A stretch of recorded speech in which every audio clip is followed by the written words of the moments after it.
Она што со недели се најавуваше, конечно се исполни. Американската администрација воведе санкции на глобално ниво, за некоја држава поголеми, за некоја помали, но ниту една не остана поштедена од новите тарифи на Доналд Трамп.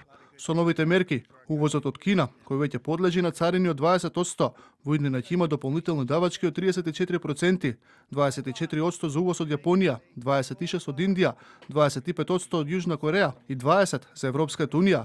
Поштедена не е ниту Македонија, за која се воведуваат царини од 33%. Реципрочни. Тоа значи дека тоа што тие ни го прават тоа нам, ќе им го правиме истото и ним. Многу едноставно. Не може да биде поедноставно од тоа. Веднаш по објавата на мерките, со реакции се јавија речиси сите светски лидери. За шефицата на Европската комисија, новите царини представуваат тежок удар за светската економија, но порачи дека Унијата подготвува контрамерки доколку не успеат преговорите.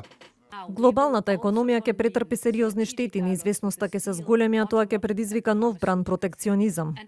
Од Елисејската палата обвинуваат дека Трамп се однесува како да е господар на светот, а Емануел Макрон свика итна средба со представници од сите економски сектори, погодени од новите американски царини. Од британската влада велат дека се фокусирани на преговори за економски договор со САД, кој ќе ги зачува избалансираните трговски односи. Италијанската премиерка Џорџа Мелони, која се смета за близок соработник со американскиот председател, изјави дека царините наметнати од неговата администрација се погрешни и нема да бидат од корист за САД. Ке направиме се што можеме за да постигнеме договор со САД со цел да се избегне трговска војна што неизбежно ќе го ослабне Западот во корист на другите светски играчи.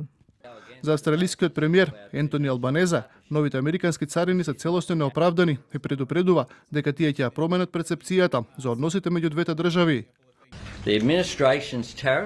Тарифите немаат никаква логика и се во спротивност со партнерството на нашите нации. Пријатели не носат вакви одлуки.